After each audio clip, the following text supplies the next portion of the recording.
Landing gear retracted.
FSS agent suspended.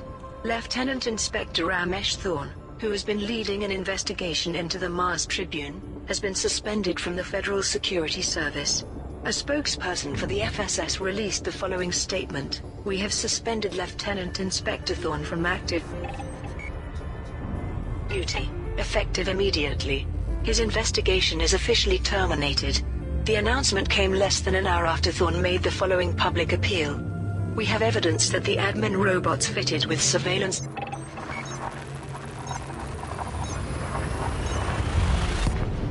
programs are connected to exclusive stories obtained by the Mars Tribune.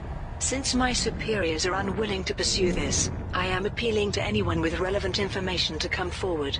I can guarantee them immunity from prosecution."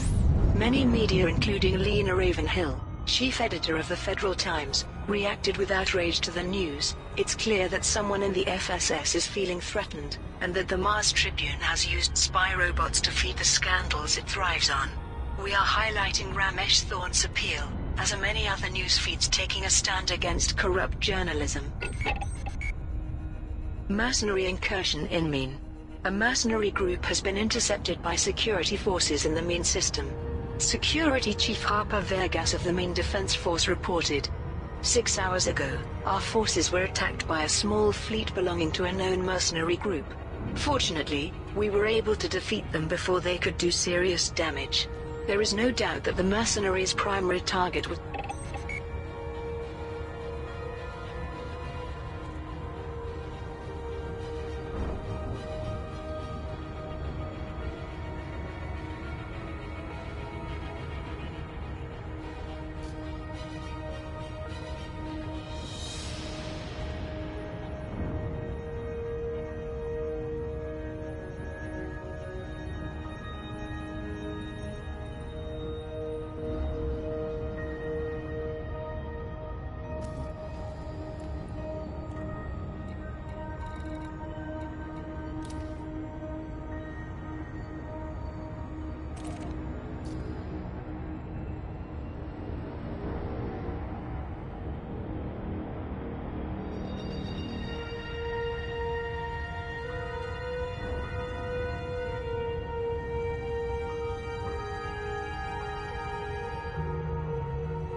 Phoenix Base. We suspect that this incident is connected to an attempted raid on the base that was repelled a few weeks ago. Lee Yong-rui, CEO of Sirius Corporation, addressed the incident. "I'm relieved that the attack was foiled, but this only demonstrates how precarious Ramtar's situation is. I urge him to accept my offer to work with the Sirius Corporation, not only for his own safety, but also to safeguard future Guardian human technologies." Spy robot investigation redirected. The Federal Security Service has abruptly terminated its investigation of the Mars Tribune regarding personal administration robots fitted with hidden surveillance programs. Although interviews with Tribune employees were underway, it has been alleged that a senior figure in the FSS ordered the task force to focus elsewhere. The Tribune's owner, billionaire Kingsley Cordova, stated, "I'm pleased that our innocence has been accepted, and I'm confident that the guilty parties will soon be found." An opinion piece in the Federal Times from chief editor Lena Ravenhill took an alternative view, however. Last week, Cordova suggested the spy robots could share the many secrets they've gathered, and suddenly the FSS is ordered to leave the Mars Tribune alone. Does anyone really think this is coincidence? How many powerful people are frightened of what Cordova might reveal about them? Week in Review. Here are this week's major stories. The investigation into the death of Alliance presidential candidate Fazio Silva has concluded with no convictions. Alliance Interpol confirmed that Silva's death was a homicide, but said that all avenues of investigation had been exhausted. Tashmira Silva has now assumed control of her late sister's corporate empire. A radical group called Nova Imperium is gaining influence throughout the empire. The organization claims that to survive the Thargoid conflict, the Empire must sever contact with all other systems and concentrate on protecting itself. Many traditionalist citizens, unhappy with recent cross-superpower cooperation, have embraced the group's rhetoric.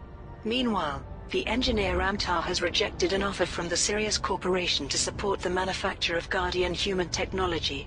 In a statement, Ramtar said the technologies were too important to become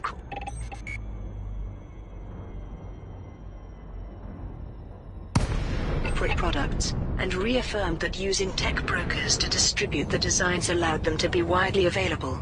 In other news, Lakon, Charlie, Oscar, Papa, submit a docking request before attempting to land at this federal station. The Federal Security Service has abruptly terminated its investigation of the Mars Tribune regarding Access granted. Proceed to personal landing administration pad 20. robots fitted with hidden surveillance programs. It has been a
Restricted zone. Throttle down immediately.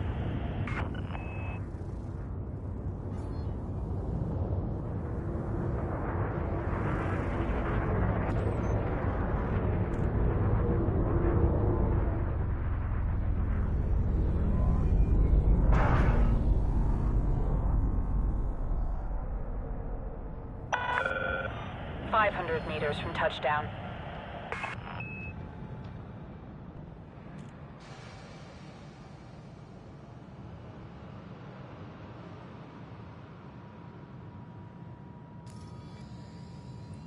That a senior figure in the FSS ordered the task force to focus elsewhere.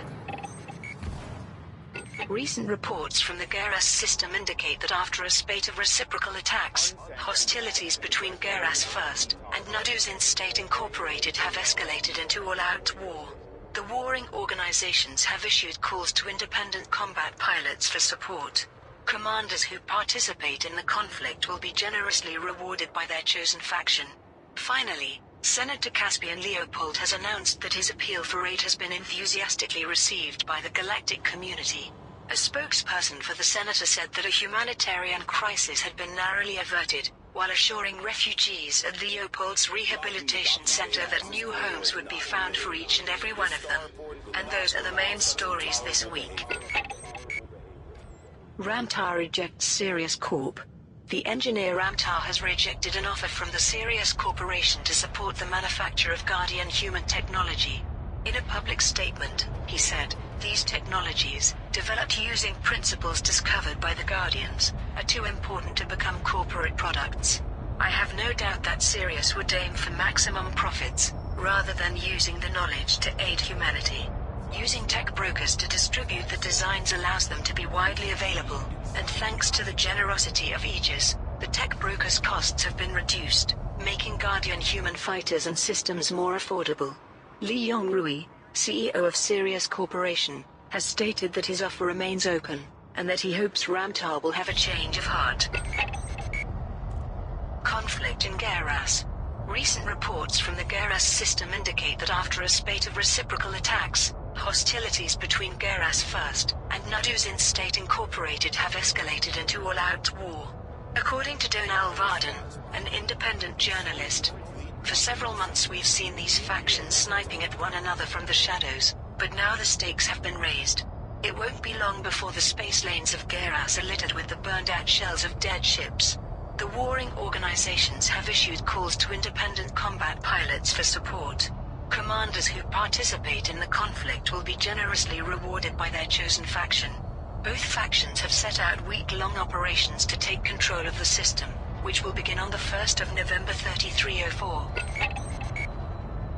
Appeal for aid complete. Senator Caspian Leopold has announced that his appeal for aid, in association with the Niflhel Guardians of Tradition, has been enthusiastically received by the galactic community. Hundreds of pilots supported the initiative by delivering commodities to Beruni Port, and by protecting traders in the Niflhel system. A spokesperson for Senator Leopold made the following statement: "Thanks to the work of many brave pilots, a humanitarian crisis has been narrowly averted." Senator Leopold has expressed his gratitude to all those who contributed to the campaign, and has assured refugees at his rehabilitation center that new homes will be found for each and every one of them. Pilots who contributed to the initiative can now collect their rewards from Beruni Port, in the Niflhel system.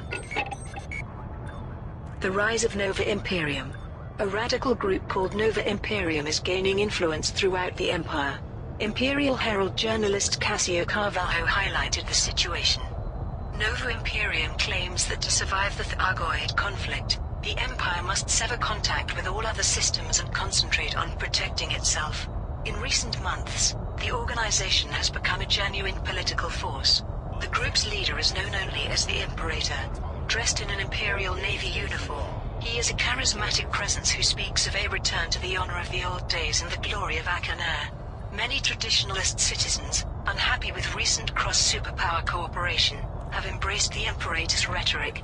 On several worlds, Nova Imperium's followers hold rallies with a distinctly martial Docking completed. Power down systems. feel. So far there has been little response from Imperial authorities, but it is clear that Nova Imperium will soon become impossible to ignore. No leads in Fazia Silva case. The investigation into the death of Alliance presidential candidate Fazia Silva has concluded. No convictions have been made.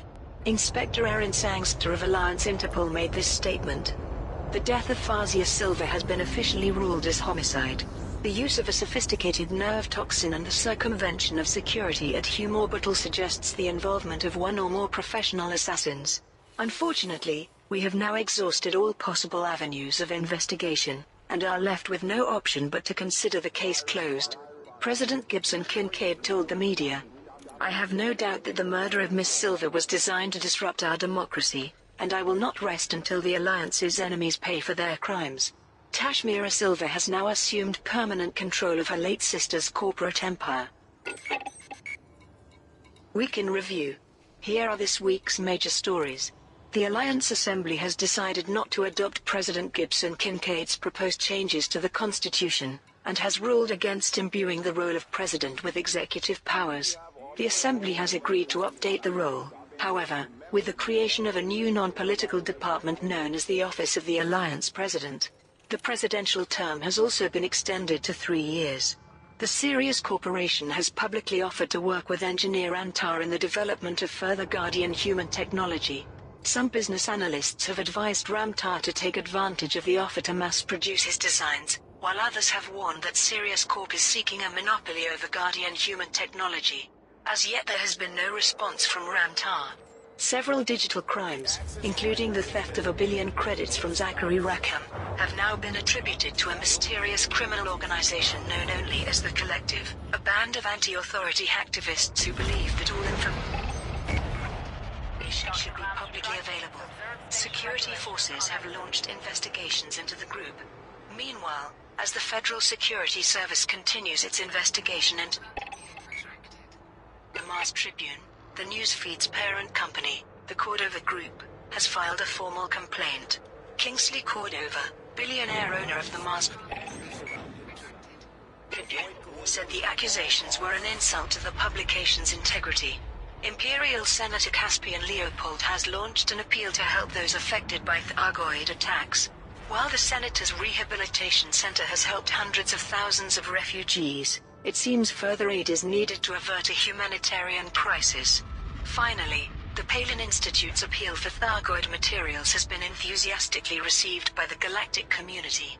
Professor Cora Shaw thanked those who supported the Institute's latest scientific initiative, which will aim to advance understanding of the Thargoids. And those are the main stories this week. Alliance Assembly revises presidential role. The Alliance Assembly has concluded its debate over President Gibson Kincaid's request for executive powers. Prime Minister Redmond Mahone announced the decision. The Assembly has voted that President Kincaid's proposed changes to the Constitution will not be adopted, and no executive powers will be granted. There was broad agreement, however, that the role should be updated, which has resulted in the creation of a new non-political department, the Office of the Alliance President. The President will now oversee a team of ambassadorial emissaries who will focus on diplomatic functions. This will free up council members, allowing them to govern more effectively. The presidential term has also been extended to 3 years. President Kincaid told the media, "I regret that the Assembly cannot see how the alliance would be strengthened by an empowered president, but I must respect their decision, and promise to put my new team of emissaries to good use." Sirius You have the all clear. FFC signing off. Corp makes public offer. The Sirius Corporation has publicly offered to work with engineer Antar in the development of further Guardian human technology. Lee Yong-Rui, the corporation's chief executive officer, made this statement.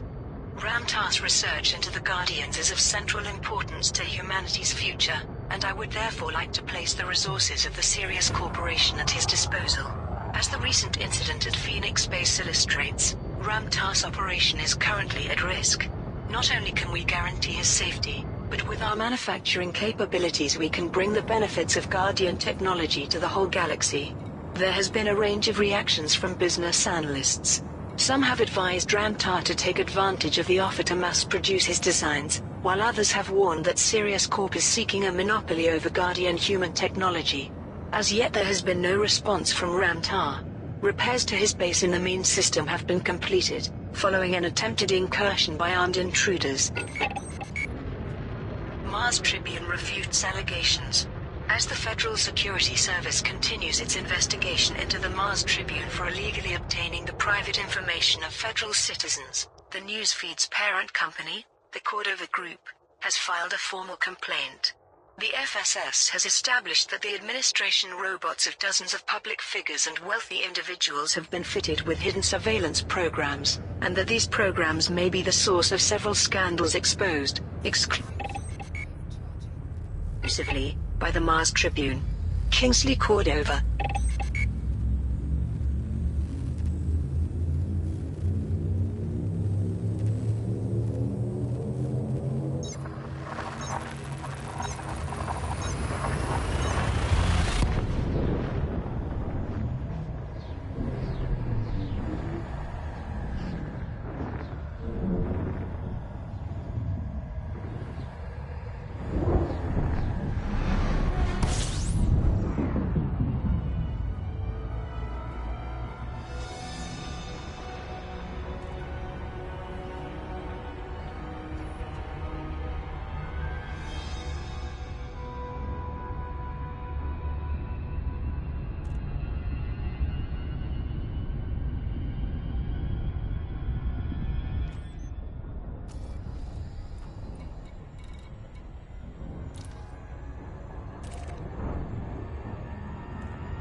Charlie, Oscar, Papa. You're through to Starcon Flight Operations Department. Please comply with station protocols.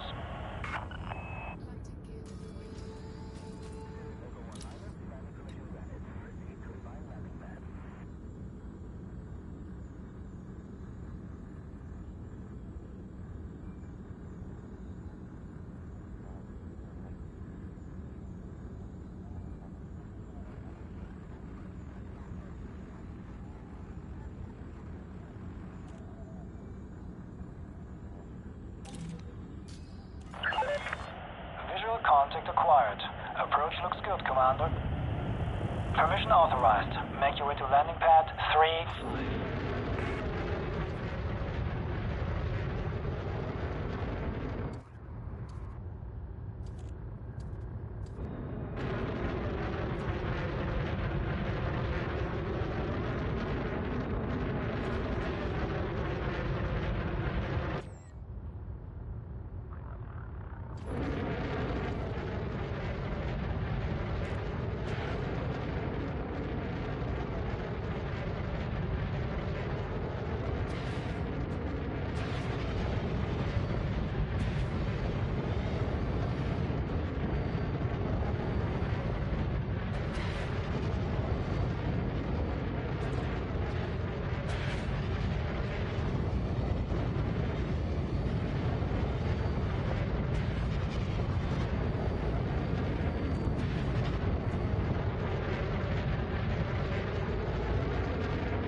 This is Starcon. In order to keep bay traffic flowing smoothly, please follow standard operating procedures and request docking permission before entering the starport.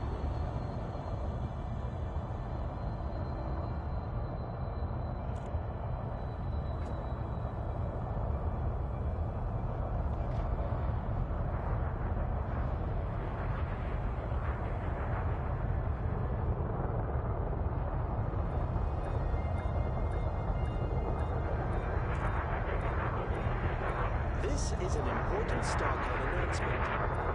Acts of aggression will be met with appropriate force.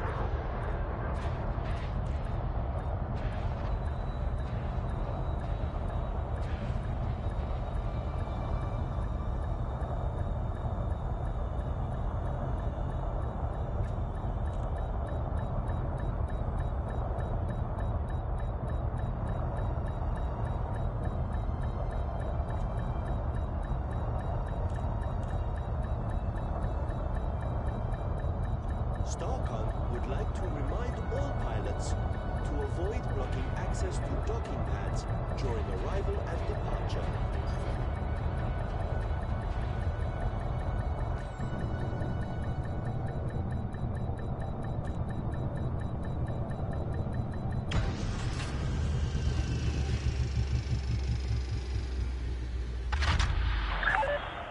Ship is on deck, engaging pad restraints. Welcome, Commander.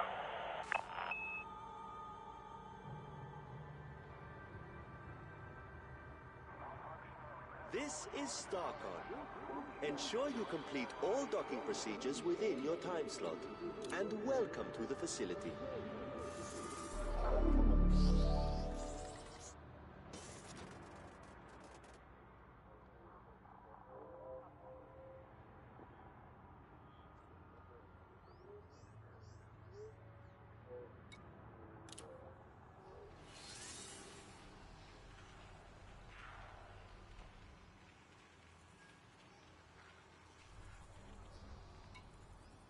Welcome to the Starport. We hope you enjoy your stay at our facility.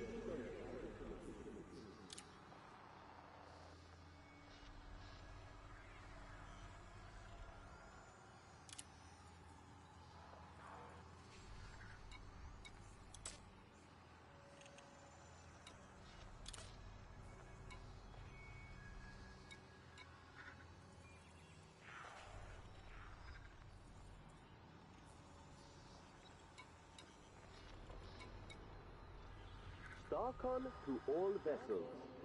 If you're unable to complete docking procedure within your time slot, you'll need to exit the bay and resubmit a docking request.